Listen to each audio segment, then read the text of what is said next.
स्वागत है आपका हमारे YouTube चैनल निधि एकेडमी पर। आज मैं आप लोगों को एक बार फिर से संधि पढ़ाने जा रही हूँ। तो हम लोग संधि पढ़ेंगे, तो ध्यान देना है आप सभी लोगों को। संधि ऐसे तो हम जानते ही हैं, हमने किताबों में पढ़ा है कि संधि की क्या परिभाषा होती है। अगर हम संधि का शाब्दिक अर्थ देखें तो संधि का शाब्दिक अर्थ होता है जोड़ना।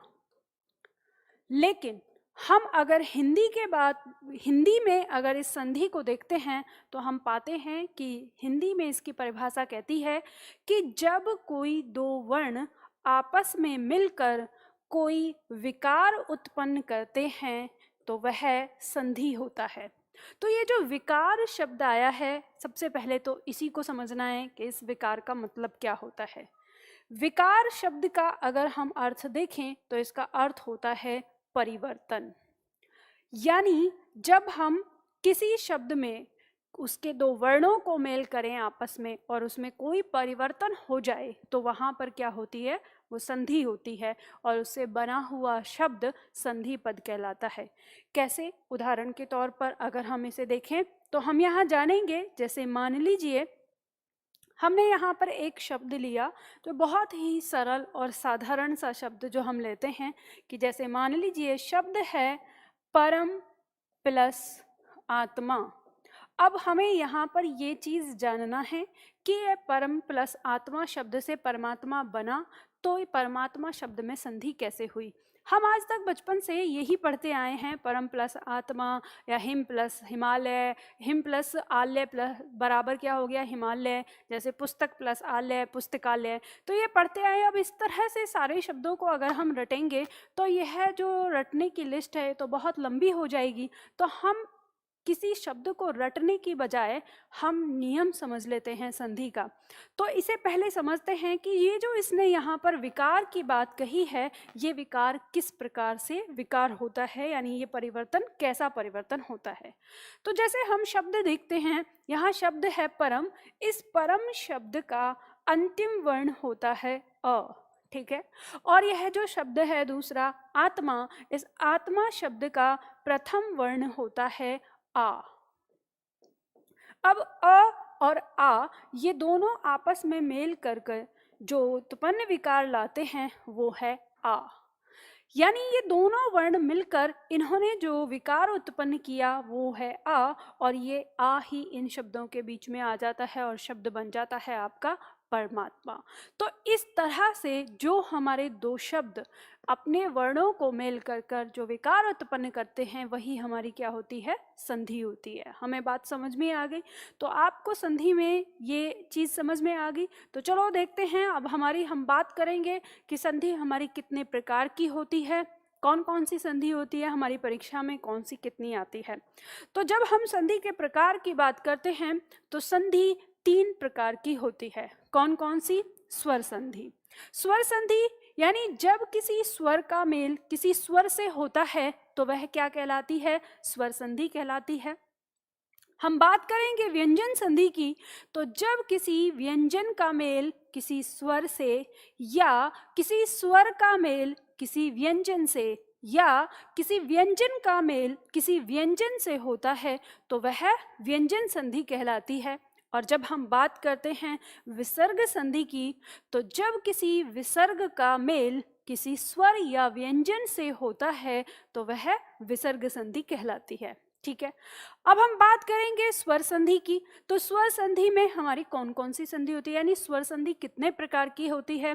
तो आप जब हम स्वर संधि के प्रकार की बात करते हैं तो हमें पता चलता है कि स्वर संधि 5 प्रकार की होती है। कौन कौन सी? दीर्घ स्वर संधि, गुण स्वर संधि, वृद्धि स्वर संधि, यण स्वर संधि और अयादि स्वर संधि। यह 5 प्रकार की होती है। आपकी परीक्षा के हिसाब से अगर हम इसमें ध्यान दें तो आपकी परीक्षा में अगर 4 अंक या 4 क्वेश्चंस आपके संधि से आते हैं तो मान लीजिए कि लगभग 70% जो आपकी संधि पूछी जाएगी वो स्वर से पूछी जाएगी और 30% हिस्सा जो है वो पूछा जाता है व्यंजन और विसर्ग से। तो हमारे लिए महत्वपूर्ण हो जाती है स्वर संधि। तो स्वर संधि जब किसी स्वर का मेल किसी स्वर से होता है तो उत्पन्न संधि को हम स्वर संधि कहते हैं। उसी में हम पढ़ते हैं और एक एक करके। तो सबसे पहले हम पढ़ते हैं दीर्घ स्वर संधि को, कि दीर्घ स्वर संधि हमारी क्या होती है। दीर्घ स्वर संधि के बारे में बात करें, अगर हम इसकी परिभाषा की बात करें तो दीर्घ स्वर संधि की परिभाषा कहती है कि जब किसी वर्ण का यानी किसी स्वर का मेल किसी अच्छा, इसे समझने से पहले एक हम फॉर्मूला समझ लेते हैं ताकि आपको ये बात जरूर अच्छे से समझ में आए कि जब संधि की बात करते हैं तो संधि कहती है कि प्रथम शब्द का अंतिम वर्ण और द्वितीय शब्द का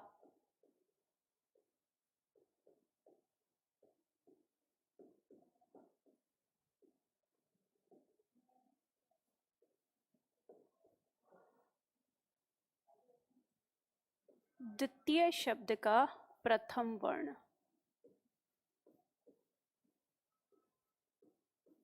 ठीक है, ये हमें याद रखना है, ये फॉर्मूला। प्रथम शब्द का अंतिम वर्ण और द्वितीय शब्द का प्रथम वर्ण, जो इनमें संधि होती है इसमें और इसमें होती है। तो यहाँ पर हम देखेंगे कि जो हमारी दीर्घ स्वर संधि है वो क्या कहती है। दीर्घ स्वर संधि कहती है कि यदि किसी लघु या दीर्घ, ठीक है, यदि किसी लघु या दीर्घ सजातीय वर्ण का मेल किसी लघु या दीर्घ से होता है तो उत्पन्न विकार सदैव क्या होता है, दीर्घ होता है। जैसे फॉर्मूला से मैं आपको समझाऊंगी।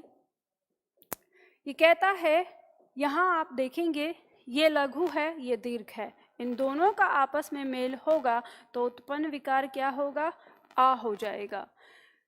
लघु और दीर्घ का मेल होगा तो उत्पन्न विकार क्या हो जाएगा, दीर्घ ई हो जाएगा। लघु और दीर्घ का मेल होगा तो उत्पन्न विकार क्या हो जाएगा, दीर्घ हो जाएगा। तो ये आपकी संधि हो जाती है, यानी इस संधि की हम बात करें तो यह दीर्घ संधि होती है। परिभाषा कहती है कि किसी लघु या दीर्घ सजातीय वर्ण का मेल जब आपस में होता है तो उत्पन्न विकार उसका दीर्घ वर्ण होता है। ठीक है, अब ए आ आपस में सजातीय हैं, लघु और दीर्घ होते हैं। ई आपस में सजातीय हैं, लघु और दीर्घ होते हैं। और ऊ आपस में सजातीय हैं और लघु होते हैं। तो आपको याद जो रखना है, परिभाषा याद मत रखिए, भले ही आपको ये फॉर्मूला याद रखना है कि स्थिति ऐसी होगी। अब हमारे सामने यहाँ पे 3 प्रकार की स्थिति बन गई, पहली स्थिति, दूसरी स्थिति और तीसरी स्थिति। अब इनको उदाहरण से हम समझने की कोशिश करेंगे ताकि हमें चीजें अच्छे से समझ में आए। तो सबसे पहली स्थिति हमारे सामने आ गई कि यदि किसी लघु या दीर्घ अ का मेल किसी लघु या दीर्घ अ से होता है तो उत्पन्न विकार सदैव क्या होता है, आ होता है। ये क्या कहना चाह रहा है, तो हम इसके लिए कुछ उदाहरण लेते हैं। जैसे मान लीजिए हमने शब्द लिया, सबसे पहले हम एक उदाहरण लेते हैं। शब्द है श्वेत प्लस अंबर। अब इसमें आपको समझना है, हमने कहा है प्रथम शब्द का अंतिम वर्ण। अब प्रथम शब्द का अंतिम वर्ण हम देखेंगे तो यहाँ प्रथम शब्द है ये श्वेत और इसका अंतिम वर्ण क्या है, तो हमें पता है ये है व्यंजन और इसका स्वर क्या है, अ। तो अंतिम वर्ण क्या हो गया, अ हो गया। और द्वितीय शब्द का प्रथम वर्ण, तो प्रथम वर्ण क्या है, अ। तो यहाँ पर देखो लघु अ और लघु अ ये दोनों मिलकर क्या बनाते हैं, ये दोनों मिलकर दीर्घ आ बनाते हैं। यही हमारा फॉर्मूला कहता है, नियम कहता है। ठीक है, यहाँ पर जो टुकड़ा बचेगा वो क्या टुकड़ा बचेगा, यानी इस शब्द में जब हमने इस में से अ बाहर निकाला तो यहाँ पर हमारा टुकड़ा बच गया ये, यानी ये त बचेगा हल के साथ। कहने का मतलब है इसके अंदर कोई स्वर नहीं है। और यहाँ पे हमारे पास टुकड़ा ये बच गया तो हम इस टुकड़े को भी उतार लेंगे। अब हम इन्हें जोड़ देंगे। आपको पता है यह जो आ है इस त को पूरा कर देगा, त के साथ आ जाएगा मात्रा के रूप में आ, और यहाँ पे जो टुकड़ा है इसे हम लिख देंगे ठीक है। और यहाँ पर हमारा जो टुकड़ा बचा है उसको हम रख देंगे, तो शब्द हमारा क्या हो गया, श्वेतांबर। ठीक है, तो श्वेत प्लस अंबर से मिलकर बना श्वेतांबर। यह हमें बात समझ में आ गई। उदाहरण के तौर पर एक और उदाहरण देखते हैं। जैसे मान लीजिए शब्द हमने लिया धर्म प्लस आत्मा। अब धर्म प्लस आत्मा से आपको पता है आप बना देंगे कि धर्मात्मा हो जाएगा, लेकिन फिर भी हम इसको खोलकर देखेंगे कैसे बनाएंगे। अंतिम वर्ण हमें यहाँ क्या दिखाई दे रहा है, अंतिम वर्ण है अ। ठीक है, जिस पर कोई मात्रा नहीं होती उसका अंतिम जो स्वर होता है वो अ होता है। अब ये अगर आपको ये ना समझ में आए कि अंतिम वर्ण हमारा क्या है या कैसे हम समझे मैम इसको, तो उसके लिए आप वर्णमाला की क्लासेस देख लीजिए। ठीक है, मैंने समझाया है वहाँ पर। तो यहाँ पर प्रथम वर्ण क्या है, ये आ है। अब देखो यहाँ लघु है, यहाँ दीर्घ है। अब लघु हो या दीर्घ हो, दोनों का विकार जो है वो क्या होगा, दीर्घ ही होगा। मैंने आपको पहले ही बताया लघु हो दीर्घ हो, यहाँ लघु लघु था तो भी दीर्घ हुआ, वहाँ लघु और दीर्घ है तो भी दीर्घ हुआ। अगर वहाँ दीर्घ और दीर्घ होता है तो भी उत्पन्न विकार क्या होगा, दीर्घ ही होगा। ठीक है, तो यहाँ पर जो टुकड़ा बचेगा वो आपको पता है क्या बचेगा, म के नीचे हल लग जाएगा क्योंकि स्वर निकाल लिया है, र इसके ऊपर रहेगा। ठीक, यहाँ पर जो टुकड़ा बचा ये आ गया, इसको उतार लेंगे। अब इसको हमें जोड़ देना है, यानी अब हम इसको जोड़ देंगे। परिवर्तन हो चुका है, परिवर्तन इसमें आ गया। ये आ इस म को पूरा करेगा, तो इस म ने पूरा कर दिया, मतलब म को इस अ ने पूरा कर दिया। अब ये जो म के ऊपर र था ये इस अ के ऊपर आ जाएगा, बचा हुआ टुकड़ा हम यहाँ जोड़ देंगे और शब्द हमारा क्या हो गया, धर्मात्मा हो गया। ठीक है, इस तरह से हम अपने शब्दों को यानी जो संधि है वो कर पाते हैं। तो ये हमारी जो दीर्घ संधि है, दीर्घ संधि का पहला नियम जिसमें हमने अ वाला नियम दिया। अब हम देखते हैं इसकी दूसरी स्थिति। इसकी दूसरी स्थिति क्या कहती है, ई वाला। ठीक है, तो चलो हम उसको देखेंगे। तो दूसरी स्थिति भी यही कहती है कि चाहे वर्ण लघु हो या दीर्घ, उसका मेल किसी लघु से हो या दीर्घ से, उत्पन्न विकार सदैव क्या आएगा, दीर्घ आएगा। दीर्घ संधि है, दीर्घ विकार उत्पन्न होता है। उदाहरण के तौर पर हम शब्द देखते हैं। जैसे शब्द हो गया हमारे सामने गिरी प्लस ईस, हमने शब्द लिया। ठीक है, तो देखते हैं अंतिम वर्ण है इसका लघु ई और प्रथम वर्ण है दीर्घ ई।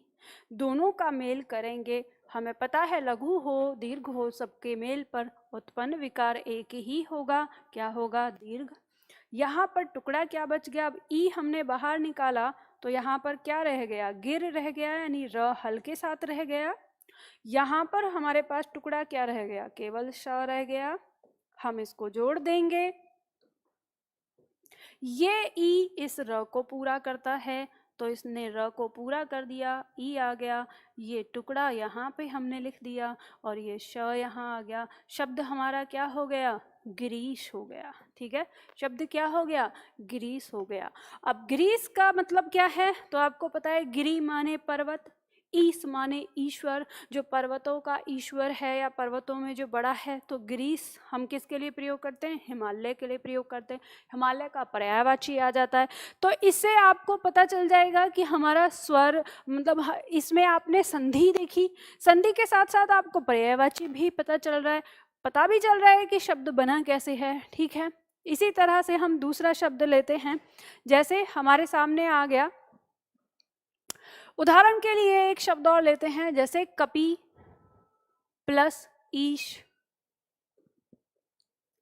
अब यहाँ पे भी हमारे सामने इसी तरह की स्थिति है।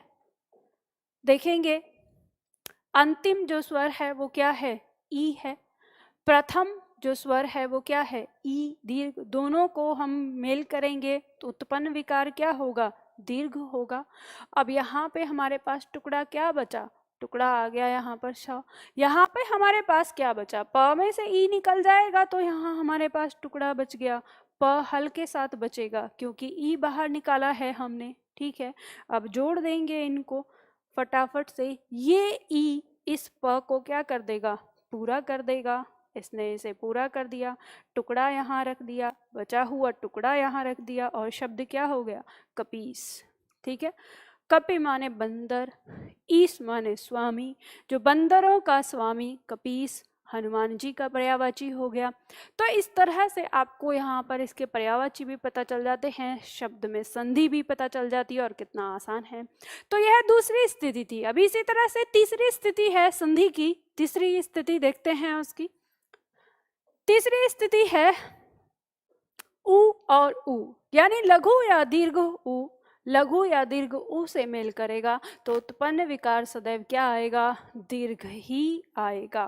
चलो उदाहरण के तौर पर हम देखते हैं। शब्द है हमारे सामने वधु प्लस उत्सव। अब देखेंगे यहाँ पर अंतिम वर्ण हमारा क्या है? अंतिम वर्ण है हमारा उ। प्रथम वर्ण क्या है? लघु उ। दीर्घ और लघु उ का मेल करेंगे, उत्पन्न विकार क्या आएगा? दीर्घ आएगा। ठीक है, यहाँ पर जो टुकड़ा है उसे लिख देंगे, टुकड़ा आ गया यहाँ पर। यहाँ टुकड़ा क्या बचा? उ बाहर निकालेंगे तो ये हमारा हल के साथ रह जाएगा ध, तो ये हल के साथ आ गया, यानी इसमें से स्वर बाहर निकल गया। अभी इसी तरह से इसे जोड़ देंगे, ये उ इस ध को क्या करेगा? पूरा करेगा। इस ध को पूरा कर दिया, ये टुकड़ा यहाँ आ गया, ये टुकड़ा यहाँ आ गया और शब्द क्या हो गया? वधूत्सव। ठीक है, वधु के आगमन पर जो उत्सव कहते हैं, नई दुल्हन जो आती है वधूत्सव कहते हैं उसे। ठीक है, इसी तरह से अगला शब्द देखते हैं। जैसे मान लो शब्द हमारे सामने दिया है, उदाहरण देखते हैं, साधु प्लस ऊर्जा। अंतिम वर्ण क्या है? अंतिम वर्ण का मतलब हमेशा ये बात समझना, प्रथम शब्द के अंतिम वर्ण की हम बात कर रहे हैं। इसका अंतिम वर्ण यहाँ उ दिया है, लघु उ है। ठीक है, यहाँ पर क्या दिया हुआ है? दीर्घ उ है। अब लघु दीर्घ हो या दीर्घ लघु हो या दीर्घ दीर्घ हो या लघु लघु हो, उत्पन्न विकार सदैव क्या आएगा? दीर्घ ही आएगा। तो बचा हुआ टुकड़ा है यहाँ पर, उसको उतार दो। यहाँ पर टुकड़ा क्या बचेगा? आपको पता है कि ध हमारा हल के साथ रह गया है, क्योंकि हमने उ बाहर निकाल लिया। अब इसको जोड़ देंगे और बहुत आसान है, प्रैक्टिस भी करते रहना। ये जो उ है इस ध को पूरा करेगा, तो ध उ हो गया। ये टुकड़ा यहाँ जोड़ दिया, ये टुकड़ा यहाँ जोड़ दिया और शब्द हमारा हो गया साधुर्जा। और इस तरह से यह आपको संधि समझ में आ जाती है। तो यहाँ पे हमने की यह संधि। अब यहाँ पर इसी के साथ संधि विच्छेद भी हम देख लेते हैं। संधि विच्छेद देखने से पहले हमने यहाँ पर क्या चीज जानी, हम एक बार इसको देखते हैं। हमने ये जाना कि जब हमने स्थिति 1 देखी तो स्थिति 1 में जो हमें यहाँ पे दिखाई दे रहा है कि हमारा उत्पन्न विकार क्या आ रहा है?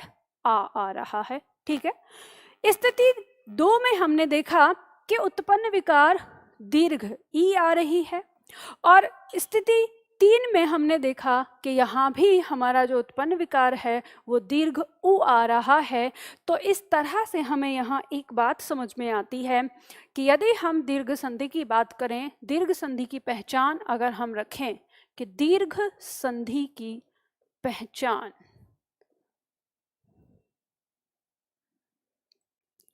दीर्घ संधि की पहचान, तो हम पाते हैं कि हमें शब्द के बीच में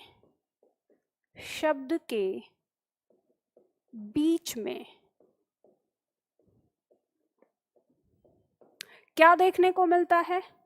आ देखने को मिलेगा, हमें दीर्घ ई देखने को मिलेगी, हमें दीर्घ उ देखने को मिलेगा। तो इसको आप अपने ध्यान में रखिए, लेकिन ये हर शब्द पे लागू नहीं होगा, ये बात ध्यान रखना। अब कहीं आप ये कह दो कि मैम देखो यहाँ पर ये राम शब्द लिखा है, राम के बीच में आ आया हुआ है तो राम में दीर्घ संधि हो गई, तो ये कभी नहीं होगा। इस बात का ध्यान रखिएगा। दीर्घ संधि किन में होगी? हमेशा याद रखना, जो संधि होती है, दीर्घ संधि नहीं, जो संधि होती है वो सदैव किस में होती है? यौगिक शब्दों में होती है। और यौगिक शब्द क्या होते हैं? तो यौगिक शब्द होते हैं जो शब्द दो शब्दों के मेल से मिलकर बनते हैं। तो संधि जब भी पाई जाएगी यौगिक शब्द के अंदर ही पाई जाएगी। दो शब्द होंगे, उसमें एक मूल शब्द होना आवश्यक होता है, उसके साथ उपसर्ग और प्रत्यय भी जुड़ सकते हैं, उनमें संधि हो सकती है, अन्यथा दो शब्द होते हैं। तो इस नियम को हमेशा ध्यान रखना है। तो जो शब्द हमारा संयुक्त कहें यौगिक शब्द है हमारा, तो उस शब्द के अंदर हमें यह है बीच में देखना होगा कि शब्द के बीचों बीच अगर हमें यह स्थिति दिखती है तो उसमें दीर्घ संधि होती है। तो हम इसे पहचान लेंगे, ठीक है। अब जब हम संधि करना सीखेंगे तो हम इसे जान पाएंगे, लेकिन अगर हम संधि करना नहीं सीखेंगे तो हम इसे जान नहीं पाएंगे। अब इसी क्रम पे अब हम संधि विच्छेद को करके देखेंगे कि जब हमसे संधि आ जाती है तो हम इसका संधि विच्छेद कैसे कर पाएंगे।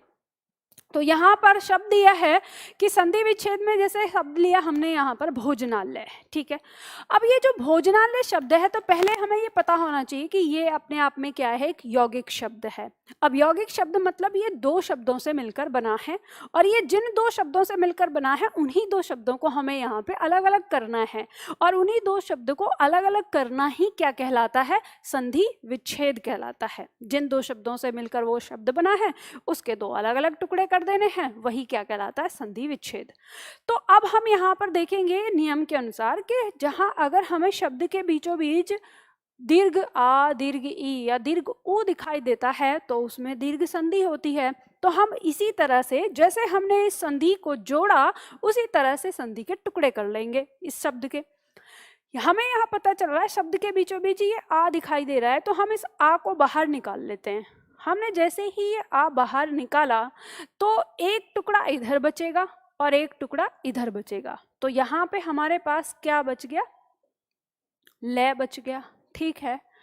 और यहाँ पे हम जब इस न से बाहर निकाल रहे हैं तो यहाँ जो शब्द हमारे पास बचता है तो भोजन, तो न के नीचे हल लगाना पड़ेगा क्योंकि हम न में से हमने क्या निकाल लिया, स्वर बाहर निकाल लिया, तो ये आ गया। अब हमको ये पता है कि ये जो आ आया है ये किस स्थिति पे आया होगा। इसके लिए यहाँ पर क्या स्थिति है, या तो यहाँ कोई लघु है या तो यहाँ कोई दीर्घ है। इसका मेल किससे हो रहा है, या तो किसी लघु से हो रहा है या तो किसी दीर्घ से हो रहा है। अब ये हमने अनुमान लगा लिया। अब हम क्या करेंगे, इन दोनों ही वर्णों को इस टुकड़े के साथ जोड़कर रख लेंगे। हमने रख लिया भोजन और भोजना। तो आपको ये बात तो पता है कि भोजना शब्द तो कुछ होता ही नहीं है, तो जब ये कोई शब्द नहीं होता तो ये कट गया। इसका मतलब हमें पता चला कि यहाँ पे आ नहीं होगा, यहाँ क्या होगा, अ होगा। तो इसका शब्द जो यहाँ हमें मिला वो मिला भोजन। इसी तरह से इन दोनों टुकड़ों को भी इस टुकड़े के साथ जोड़कर देख लेंगे। यहाँ रख लिया हमने अल्ले और यहाँ रख लिया आल्ले, तो ये हमें पता चल गया। तो अब हमें यहाँ पे समझ में आ गया कि अल्ले अपने आप में कोई शब्द नहीं होता, लेकिन आल्ले का अर्थ होता है स्थान, ठीक है। तो आल्ले क्या होता है, स्थान। तो अल्ले नहीं है तो ये शब्द कट जाएगा, ये हमारा शब्द कट गया, ठीक है। और हमारे पास बच गया ये शब्द आल्ले। तो हमें समझ में आया कि भोजन और आल्य शब्द से ये मिलकर बना है। तो इसमें जो संधि विच्छेद हमारा होकर आया वो क्या हुआ, भोजन प्लस आल्य, इसका संधि विच्छेद है, ठीक है। इस तरह से हमने इसको कर लिया तो ये हमारा हो गया, ठीक है। ये हमने आ का देखा। उसी क्रम में हम ई का देखते हैं। अब देखिए जैसे शब्द में दिया है महीश्वर दिया है, महीश्वर किन दो शब्दों से मिलके बना है, इसका संधि विच्छेद करना है हमें। तो शब्द के बीचों बीच हमें यहाँ पर ई दिखाई दे रही है, तो हम इसका ई बाहर निकाल लेंगे। जब हम इसका ई बाहर निकालेंगे तो यहाँ पर हमारे पास शब्द बच गया मह, ठीक है। और जब हमने यहाँ पर देखा तो यहाँ टुकड़ा बच गया हमारे पास स्वर, ठीक। अब देखो यहाँ तो हम दीर्घ संधि कर रहे हैं, तो हो सकता है कि आपको बहुत सरलता से समझ में आ रहा हो, लेकिन ध्यान रखना आगे की और भी सारी संधियों को समझने के लिए हमें दीर्घ संधि को बहुत आराम से समझने की जरूरत होती है, क्योंकि इसी क्रम पर यहाँ आपने अगर क्रम समझ लिया तो बाकी और संधियों को पहचानना भी आसान हो जाता है। तो यहाँ पर हम देखते हैं तो यहाँ आपको पता होना चाहिए कि ये जो दीर्घ ई है ये किस स्थिति में आया है, या तो किसी लघु ई का मेल या दीर्घ ई का मेल किसी लघु या दीर्घ ई से हुआ होगा। तो यहाँ इसके साथ जोड़ कर देख लेते हैं। हमने यहाँ पर दीर्घ लघु जोड़ लिया और हमने यहाँ पर दीर्घ जोड़ लिया मही, ठीक है, और इसको भी रख लेंगे, लघु के साथ रख कर देख लिया और दीर्घ के साथ भी रख कर देख लिया। तो हमें शब्दों की पहचान होनी आवश्यक है, ठीक है। अगर शब्दों की पहचान है तो हम पहचान पाएंगे मही, ये जो है ये है शब्द गलत है, क्योंकि महे नहीं होता है, मही होता है। इस मही का मतलब है पृथ्वी, ठीक है। मही का अर्थ क्या है? पृथ्वी। और यहाँ पे ईश्वर नहीं होता तो यह गलत हो जाएगा, ईश्वर होता है तो यह सही हो गया। तो हमें यहाँ पर कुल मिला के क्या पता चला कि यह जो हमारी संधि है यह क्या है, यानी संधि विच्छेद जब हम करेंगे तो मही प्लस क्या हो गया? ईश्वर हो गया। तो हमें यहाँ पर संधि विच्छेद मिल गया। बात समझ में आ गई? अब इसी तरह से अगला देखते हैं, ऊ का देखते हैं। अगला शब्द हमने लिया है यहाँ पे गुरुपदेश। तो ध्यान देना, हम देखते हैं कि गुरु में बड़ा ऊ नहीं होता, हम छोटा लगाते हैं, लेकिन गुरुपदेश में बड़ा ऊ आ जाता है। कैसे आता है, क्यों आता है? तो हम यहाँ पहले देखेंगे कि शब्द के बीचों बीच हमको यहाँ ऊ दिखाई दे रहा है। ये इसी ऊ को बाहर निकाल लेंगे हम। जो हमें विकार उत्पन्न, यानी जो विकार उत्पन्न हुआ है उसी विकार को बाहर निकाल लेते हैं संधि विच्छेद के लिए। यहाँ पर जो टुकड़ा बच गया इसको यहाँ रख देंगे, पदेश, ये टुकड़ा हो गया। अब यहाँ पे हमारे पास जो टुकड़ा बचेगा वो गुर बचेगा, यानी ये र हमारा आधा हो जाएगा क्योंकि इसका स्वर बाहर निकल गया है। अब यहाँ हम देखेंगे कि ये जो ऊ आया है, इस ऊ को ये किससे बना होगा? या तो लघु या तो दीर्घ होगा, यहाँ पर या तो लघु या तो दीर्घ होगा। अब हम इनको इसके साथ रख लेंगे। अब इसे रखते हैं, गुरु को रखेंगे इसके साथ और इसे रखेंगे बड़े ऊ के साथ, ठीक है। इसी तरह से यहाँ पर देखेंगे उपदेश या उपदेश, ठीक है। तो दोनों शब्द रख दिया। अब आपको यहाँ पर पता होना चाहिए, आपको पता है कि उपदेश कोई शब्द नहीं होता, तो यह कट गया। यहाँ पर क्या होता है? उपदेश होता है, यह आ गया सही, ठीक। उसी तरह से यहाँ देखेंगे तो गुरु नहीं होता, इस बात का ध्यान रखिए, गुरु नहीं होता है। क्या होता है? गुरु होता है, छोटे ऊ की मात्रा रहेगी, तो यही शब्द हमारा सही है। तो हमें संधि यहाँ पर मिल गई, क्या मिल गई? गुरु प्लस उपदेश, गुरु प्लस उपदेश। एक बात हमेशा ध्यान रखिएगा, बहुत सारे लोग हमेशा इसको सही मानते हैं, यह गलत होता है, ठीक है। गुरु नहीं होता, गुरु होता है, गुरु, ठीक है। तो गुरु शब्द में, और यही बड़े ऊ की मात्रा है और ये छोटे ऊ की मात्रा होती है, ठीक है, जिसे हम कहें यह लघु है और यह है दीर्घ। तो लघु होता है गुरु के अंदर ऊ, ये बात याद रखिएगा, ठीक है। बहुत सारे लोग इसे गलत करते रहते हैं और अक्सर गलत करते हैं, तो आपको ये यहाँ पर ध्यान रखना चाहिए। तो इस तरह से हमने यहाँ पर संधि की, यानी दीर्घ संधि हमने यहाँ पे की। तो बहुत आसान है दीर्घ संधि, आप सभी लोगों को समझ में आ गई होगी, उम्मीद करती हूँ। अगर नहीं समझ में आई है तो एक बार फिर से इस वीडियो को देखिए, आपको सारी स्थिति समझ में आ जाएगी। आप में से बहुत सारे छात्र अगर मेरी ऑनलाइन क्लास लेना चाहते हैं कि मैम हमें ऑनलाइन क्लास में पढ़ना है, एक सिरे से पढ़ना है, एक क्रम से पढ़ना है, तो आप मेरे एप्लीकेशन को डाउनलोड कर सकते हैं। निधि एकेडमी ऐप मेरा है, जो गूगल प्ले स्टोर से आप उसे डाउनलोड कर सकते हैं और उस पर आपको मेरी क्लासेस मिल जाएंगी। यूट्यूब पर तो मेरी क्लासेस आती हैं, मैं यहाँ पे इसी तरह से और क्लासेस आपको देती रहूँगी। आपके पास अगर कोई डाउट बचता है तो आप कमेंट बॉक्स में अपना डाउट लिख सकते हैं, वहाँ पे भी मैं आपके डाउट को हल कर दूंगी, ठीक है। तो चलिए आज के लिए हम इतना ही करते हैं, फिर मिलते हैं अगले वीडियो में अगले टॉपिक के साथ। अगर आप किसी कंपटीशन की तैयारी कर रहे हैं और आपकी परीक्षा में सामान्य हिंदी अर्थात हिंदी व्याकरण से संबंधित प्रश्न आते हैं, तो आप हमारी ऑनलाइन क्लास ले सकते हैं। इसके लिए आपको क्या करना होगा?